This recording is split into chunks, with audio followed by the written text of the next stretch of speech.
지난 주일에 우리는 성령님께서 우리를 위해 하시는 일이 크게 두 가지라는 사실을 알았습니다. 그 두 가지가 무엇인지 기억하십니까? 그냥 물어보는 겁니다. 혹 기억 못하셔도 속상하지 마시고, 하나는 우리 연약함을 도우시는 겁니다. 그런데 도우신다는 표현에서 우리가 놓치지 말아야 할 중요한 개념이 있습니다. 그것은 성령님께서 우리로 가만히 손 떼고 손을 놓고 있게 하시고 성령님 홀로 일을 하신다 하는 의미에서 돕는다는 개념이 아닙니다. 2주 전에 설교에서 말씀드린 바대로 26절에서 도우신다 라는 원어의 뜻에는 함께 라는 개념이 담겨 있습니다. 예를 들면 어린아이가 긴 나무를 들고 가야 합니다. 혼자서는 들고 가기가 벅찹니다. 나무도 길고 무게도 꽤 있기 때문입니다. 그런데 그때 이 어린아이가 나무를 들고 가는 걸 보고 그 아이에게 어떤 아저씨가 다가와 내가 도와주지 이렇게 말씀합니다. 그래서 아이는 그 아저씨가 나무를 혼자 번쩍 들고 가면서 넌 나만 따라오면 돼 이렇게 하실 거라 기대했어요. 그런데 이런 아이의 기대와는 전혀 달리 그 아저씨는 가만히 서 계십니다. 그래서 아이가 묻습니다. 아저씨, 저를 도와주신다고 하셨는데 어째서 그냥 가만히 서 계시기만 하나요? 그러자 아저씨가 말합니다. 내가 이 긴 막대기 한쪽 끝을 들어라. 그럼 우리가 함께 양쪽 끝을 들고서 이 막대기를 들고 가자. 이처럼 성령님께서 우리의 연약함을 도우신다는 것은 우리는 가만히 있고 성령님께서 모든 것을 다 해결해 주신다는 의미가 아닙니다.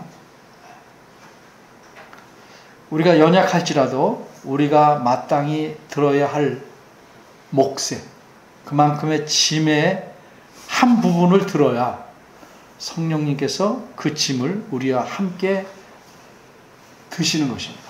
이것이 성령님의 도우심입니다. 이 점을 우리가 잘 기억해야 합니다. 그러면 우리가 이 세상에서 사는 동안 고난과 고통의 삶으로 신음하고 탄식하고 살아가는데 이런 상황에서 성령님께서 우리를 도우시려면 우리는 어떻게 해야 할까? 방금 말씀드린 대로 우리도 우리 짐을 짊어져야 합니다. 그러면 어떻게 하는 것이 우리 짐을 우리가 짊어지는 것인지 생각해 봐야겠습니다.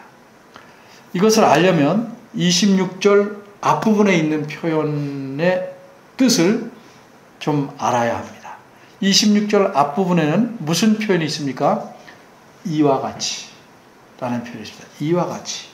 이 표현이 무슨 뜻이겠습니까?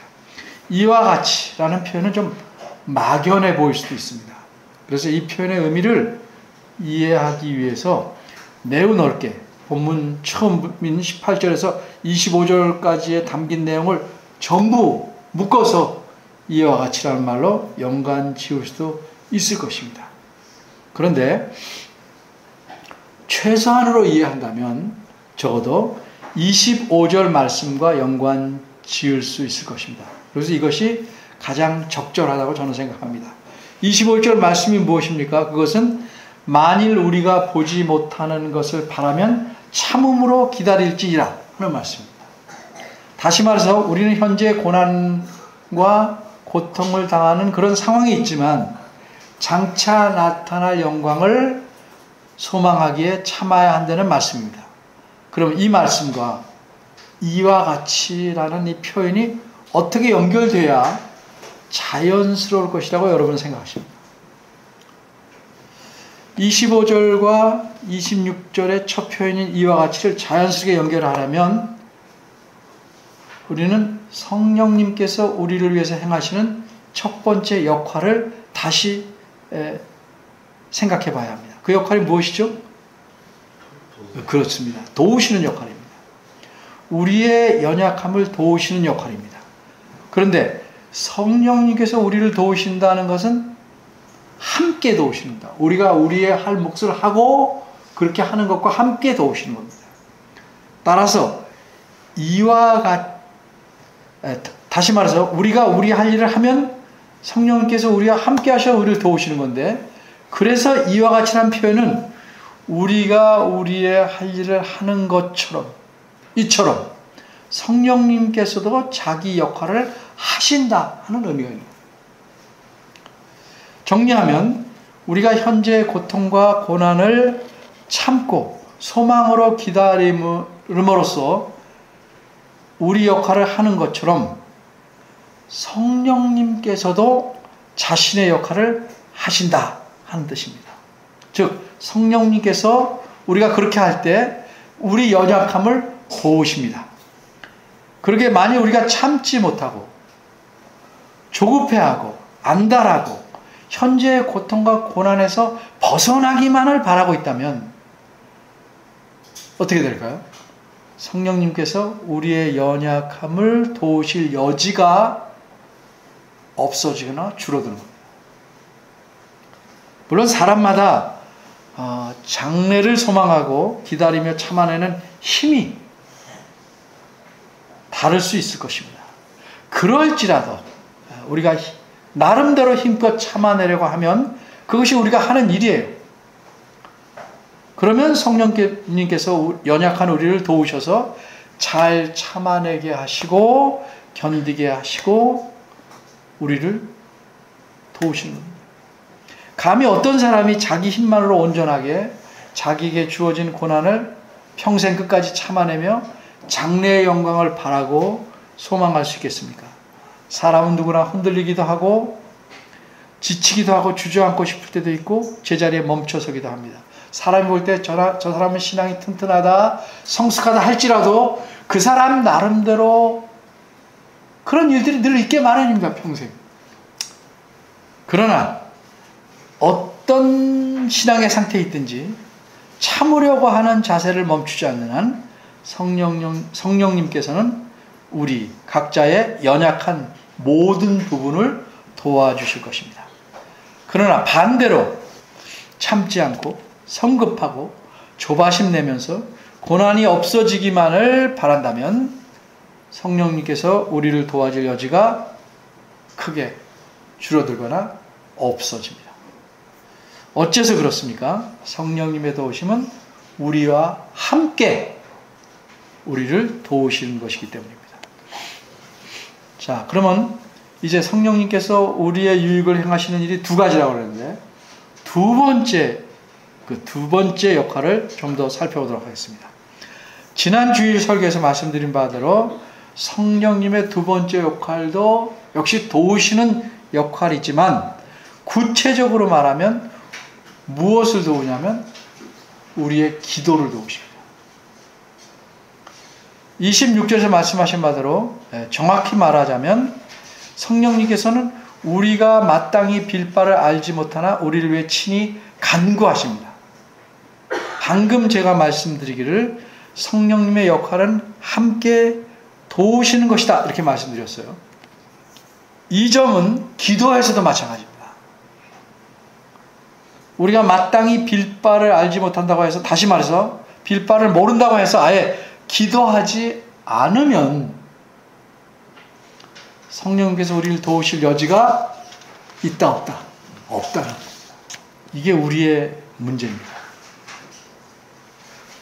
성령님은 우리 안에 계시는데 우리가 성령님의 도움을 얻지 못해서 우리의 삶이 피폐해져가는 큰 이유 중에 하나입니다. 우리가 마땅히 빌 바를 알지 못한다는 말씀의 의미가 무엇인지는 지난주에 말씀드렸는데 그 내용을 혹시 기억하고 계십니까? 역시 들은 바는 있지만 기억은 잘 못하실 것 같아서 그 의미를 다시 설명합니다. 그 의미는 어떤 방향의 내용을 기도할지 모른다는 게 아니고 우리가 하려는 내용이 일반적으로는 정당한 것을 간구하겠죠. 뜻에 맞지 않는 건 간구하지 않겠죠.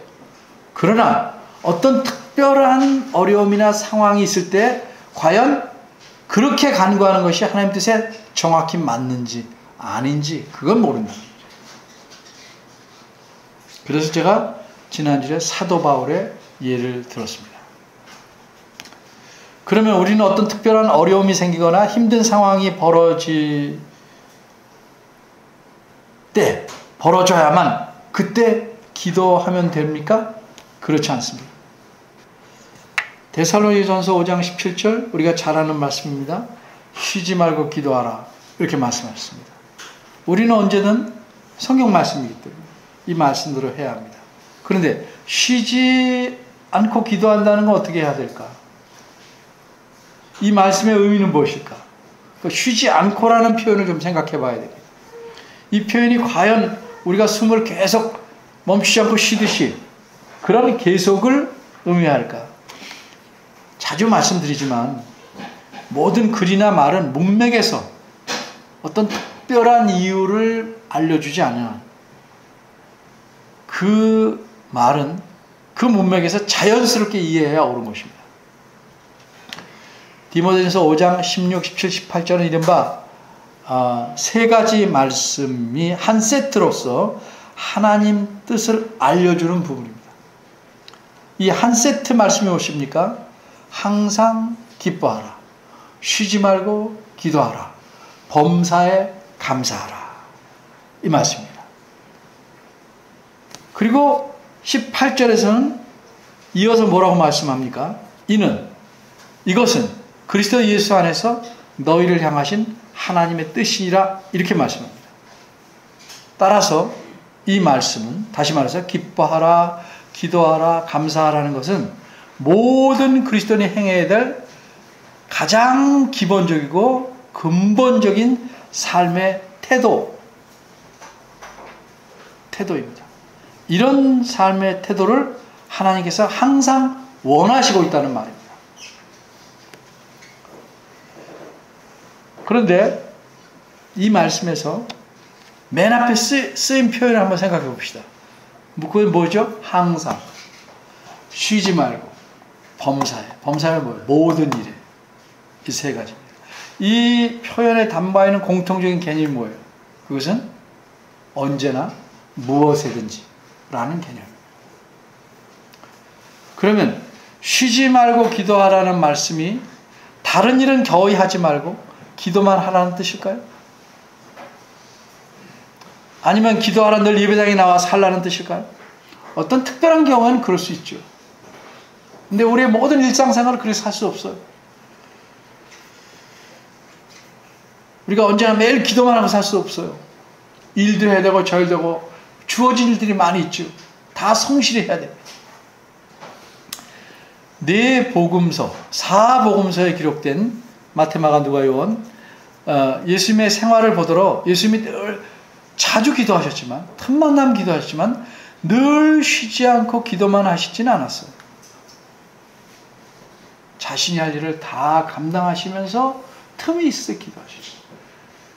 그러면 틈만 나면 기도해라 이렇게 말씀 안 하고 왜 쉬지 않고 기도하라고 표현했을까?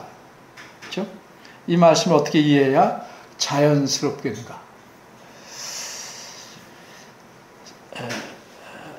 지금부터 말씀드리는 짧은 부분은 전에 했던 설교에서 따온 내용입니다. 사람에게는 논리적으로 설명이 안 되는 좀 신비하다고 할 수 있는 이상한 부분이 꽤 있어요. 그러기에 어려운 일이 생기면 하나님께 기도해야 한다는 걸 알면서도 막상 어려운 일이 생기면 하나님이 아닌 다른 데서 도움을 찾으려고 하는 경우가 많습니다. 하나님께 먼저 기도하는 게 아니고 다른 데서 먼저 도움을 찾는 거예요. 그럼 우리가 기도한다는 건 뭘까? 그것은 우리가 기도한다는 말은 무슨 증거냐면 우리가 모든 것을 우리 뜻대로 우리 능력대로 해결할 수 없다는 증거입니다. 그걸 다 하시면 기도를 왜 합니까? 기도한다는 사실은 그런 증거예요. 우리가 우리 마음대로 할 수 없다. 우리 능력대로 할 수 없다는 증거입니다. 그래서 기도는 마치 우리가 아프면 아픈 일을 당하면 아야 이렇게 소리를 내듯이 기도는 나를 도와달라고 소리치는 것과 비슷한 면이 있습니다. 그런데 일반적으로 사람이 옆에 있는 사람에게 아플 때만 아프다고 말하고 아프지 않을 때는 옆에 있는 사람을 무시한다면,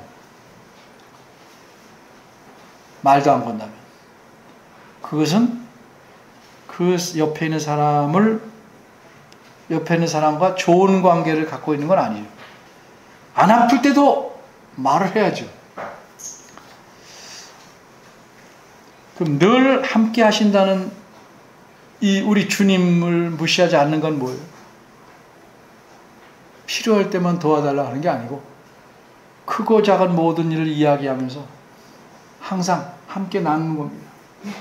이렇게 함께 나누는, 이야기하는 것과 같은 거예요. 이것이 진정한 의미에서 기도입니다.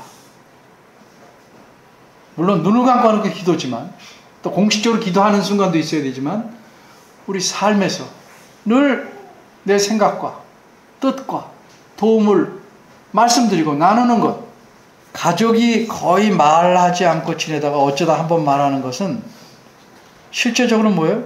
가족관계가 멈춘 것이나 마찬가지입니다. 그렇듯이 어쩌다 기도하는 것은 그 사람과 하나님과의 관계가 시원치 않은 겁니다. 그러면 우리가 수시로 늘 마음을 열어 준비해서 기도할 때 성령께서는 어떻게 우리를 도우실까? 26절 하반절은 이렇게 말씀합니다. 오직 성령이 말할 수 없는 탄식으로 우리를 위하여 친히 간구하시느니라. 이 말씀에서 먼저 생각해 볼 것은 말할 수 없는 탄식으로 라는 표현입니다. 어떤 분은 이렇게 생각하고 주장하시기도 합니다. 이 말할 수 없는 탄식이라는 표현은 성령께서 탄식하신다는 것처럼 보이지만 사실은 그렇지 않을 것이다.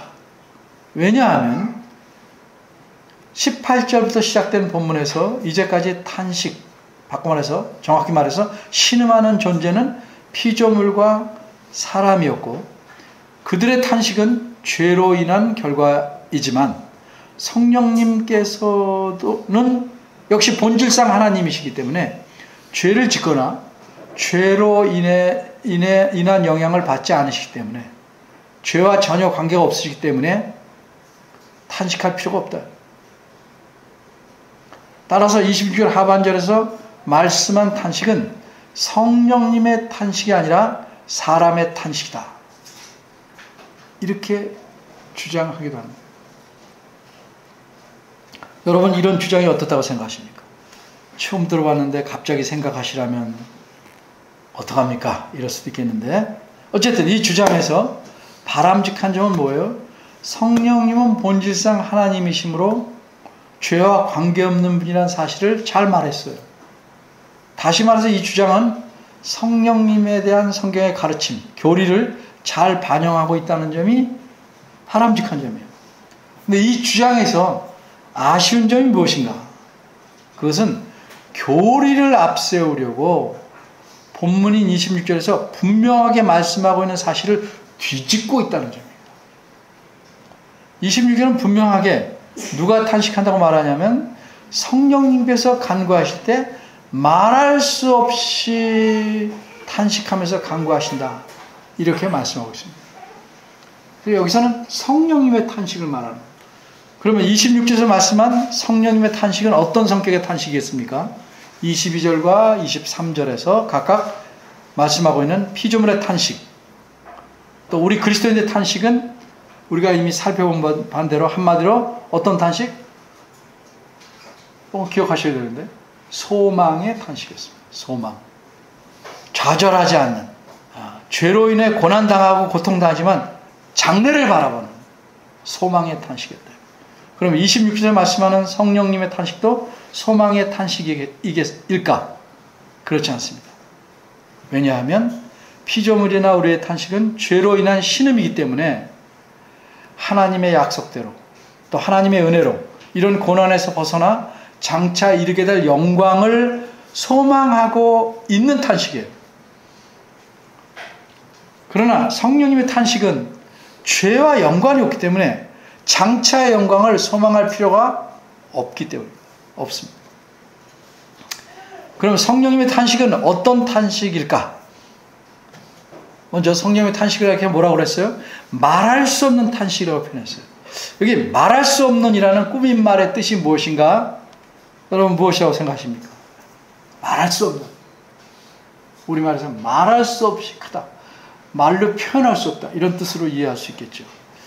근데 이 뜻을 풀이한 한 성경학자의 글을 인용해 보겠습니다. 엄격하게 말해서 말할 수 없는 이라는 이 번역은 부정확한 것입니다. 왜냐하면 이것의 원어는 말이 없는 이라는 뜻이기 때문입니다. 따라서 바울이 말하는 요점은 성령님의 탄식이 말로 표현될 수 없다는 뜻이 아니라 실제로 그의 탄식은 말로 표현하지 않았다는 것입니다. 따라서 성령님의 탄식은 표현할 수 없다는 것이라기보다는 표현되지 않은 것입니다. 이 말에 잘 아시겠죠? 그분의 탄식을 우리가 말로 표현 못해 이런 게 아니고 말이 없는 그냥 탄식만 하는 거예요. 말이 없는 탄식. 그러면 성령님께서 친히 우리 위해서 간구하실 때 말이 없이 탄식만 하시면서 간구하는 까닭은 무엇일까? 그것은 한마디로 제가 생각하기로는 성령님께서 우리에게 전적으로 우리에게 전적으로 공감하시기 때문입니다. 성령께서 우리의 심령 안에 계셔요. 그래서 우리의 실제적 형편과 상태를 모두 정확히 알고 계셔요. 그래서 성령께서 우리가 당하는 고통과 아픔과 슬픔과 불안함과 감정의 용서슴침과 연약함 등 모두를 공감하십니다. 그래서 우리와 같이 아파하시고 신음하는 것입니다.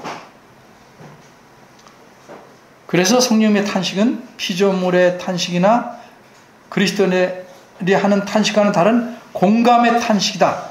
이렇게 말할 수 있습니다. 이로써 우리는 세 가지 탄식, 피조물의 탄식, 그리스도인의 탄식, 성령의 탄식의 성격을 모두 살펴봤습니다. 그러면 앞으로 이 본문에서 우리가 생각해 볼 내용은 무엇입니까? 혹시 기억하신지 모르겠어요. 이 본문을 처음 설교할 때 저는 네 가지로 살펴보겠다고 말씀드렸습니다. 첫째로 본문의 흐름, 둘째는 비교의 대상, 셋째는 탄식의 성격, 그리고 넷째는 영광의 보증입니다.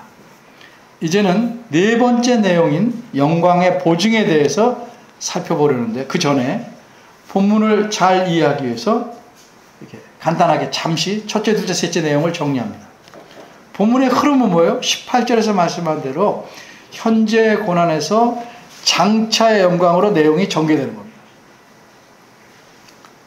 그러나 본문에서 비교하고 있는 것은 고난과 영광 그 자체가 아니고 고난이라는 말로 또 영광이라는 말로 대표하는 우리의 상태, 현재 우리의 처한 상태, 그걸 고난으로 대표했고 장차 우리가 이게 될 상태인 영광, 이 현재의 상태와 장래의 상태를 비교한 것입니다. 그리고 방금 말씀드린 대로 피조물과 우리 그리스도인들과 성령의 탄식의 성격이 무엇인지를 살펴보았습니다. 이제 마지막으로 말씀드릴 영광의 보증에서는 장차 우리가 누리게 될 영광이 확실하다 하는 사실을 어떻게 할 수 있냐? 그것을 보증해 주는 것이 무엇이냐 하는 것을 살펴보려고 합니다. 이미 하나님께서는 장차 우리에게 허락하실 영광을 보증하는 담보로서 성령님을 우리에게 주셨습니다. 마치 집을 주기 전에 문서를 먼저 준 것과 같습니다. 이런 사실을 가리켜 23절에서는 우리가 성령의 처음 익은 열매를 받았다고 표현한 것입니다. 그러면 이렇게 장차 우리가 이르게 될 영광을 보증하는 담보로서 성령님을 첫 열매로 받았다는 사실 이외에 어떤 다른 사실들이 우리에게 장차 이를 영광을 보증하는지 그것을 차근차근 살펴보겠습니다. 그래서 넷째, 큰 흐름에서 넷째, 영광의 보증입니다. 성령을 우리에게 주셨다는 사실 외에 영광이 보증이 되는 사실은 크게 세 가지입니다. 그 중에서 첫 번째 사실을 27절과 28절이 말씀하고 있습니다. 먼저 27절입니다. 27절은 성령님께서 친히 우리를 위해서 간구하시면 어떤 일이 일어나는지를 알려줍니다. 27절 상반절이 이렇게 말씀합니다. 마음을 감찰하신 이가 성령의 생각을 아시나니. 성령님이 간구하시면 마음을 감찰하신 이가 성령의 생각을 즉각 아십니다. 여기서 마음을 감찰하시는 누구라고 여러분 생각하십니까? 하나님. 어떤 하나님? 성부, 성자, 성령 중에 어떤 하나님? 근거는? 느낌상은 그래요. 근거는. 어떤 성경학자는 이분은 그리스도라고 말합니다. 뒷말을 늘 잘 들으셔야 돼요. 물론 그리스도도 본질상 하나님이시므로 만물을 속속들이 아시고 우리 마음의 깊은 곳까지도 들여다보실 수 있습니다. 그런데 27절에서 마음을 감찰하시는 게 무슨 뜻이에요? 마음을 자세히 살펴서 속속들이 아시는 이런 뜻이에요. 감찰하는 말이에요. 그렇게 아시는 분은 물론 그리스도도 그렇게 아시지만 여기서는 그리스도를 가리키는 것은 아닙니다. 그러면 이분은 누굴까? 본문인 18절에서 30절에는 성부 하나님, 성자 하나님, 성령 하나님이 모두 언급되고 있습니다. 먼저 성령 하나님은 앞에서도 보시고 지금 보시는 바대로 23절에도 나오고 26절에도 나오고 27절에서도 언급합니다. 그런데 성자 하나님은 29절에서 그 아들이라고, 그 아들 아니고 정확히 말하면 그의 아들, 즉 성부 하나님의 아들이라는 표현으로 언급됩니다. 반면에 성부 하나님은 본문에서 간접적으로도 표현되고 직접적으로도 표현됩니다. 먼저 성부 하나님을 가리키는 낱말이 직접적으로 나타나는 것은 오늘 27절, 지금 살펴보는 27절 이후부터입니다. 왜냐하면 성부 하나님께서 일하시는 것을 본격적으로 말씀하는, 드러내는 부분이기 때문에 직접 언급했다고 생각합니다. 27절에 하나님의 뜻대로, 여기서 하나님은 성부 하나님에서와 28, 29절에서 하나님이란 말이 나옵니다. 그렇지만 27절 앞부분에서는 간접적으로 성부 하나님을 가리키는 표현이 나옵니다. 아예 암시적으로 나온 표현도 있어요. 성령의 처음 익은 열매를 받은, 그러니까 누가 주신 거죠? 누가 주셨어요? 성경적으로 볼 때 성부 하나님께서 주셨어요. 그죠? 그런데 이거는 뭐 암시적으로 된 거고, 간접적으로 성부 하나님을 가리키는 표현이 어디에 나와 있습니까? 20절에. 뭐라고 그랬죠? 굴복해 하시는 이. 피조물을 굴복해 하시는 이. 이건 성부 하나님이에요. 창세기 3장 보면 하나님께서 피조물에게 말씀하시잖아요. 그렇죠? 피조물과 연관해서 말씀하시죠. 따라서 이 표현에 비춰볼 때 마음을 감찰하시는 이도 하나님을 이해하는 것이 바람직합니다. 그리고 바로 이어서 뭐라고 그랬어요?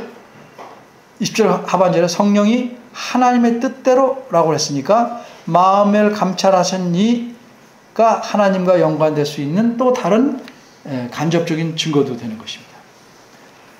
이처럼 성령님께서 우리를 위해서 친히 간구하시면 곧 일어나는 일이 무엇이냐? 성부 하나님께서 성령님의 생각을 하시고 그분께서 간구하신 대로 일하시는 겁니다. 그러면 성부 하나님께서는 어떤 일을 하시는지 그것은 다음에 더 자세하게 말씀드리겠습니다. 오늘 살펴본 내용에서 26절과 27절에서 우리가 성령님에 대해서 알 수 있는 사실은 무엇입니까? 성령님께서는 기도에서도 우리의 연약함을 함께 도우신다는 사실이에요. 풀어 말하면 우리가 기도할 때 성령님께서 우리를 위해서 하나님의 뜻대로 친히 간구하십니다. 그렇기 때문에 우리는 뭐 해야 됩니다? 기도해야 합니다. 넓은 의미에서 기도입니다. 기도해야 합니다. 예수님께서 마태복음 6장 8절에서 이렇게 말씀하셨어요. 그러므로 저희를 이방인을 본받지 말라. 구하기 전에 너에게 있어야 할 것을 하나님 너희 아버지께서 아시느니라. 어떤 분들은 말합니다.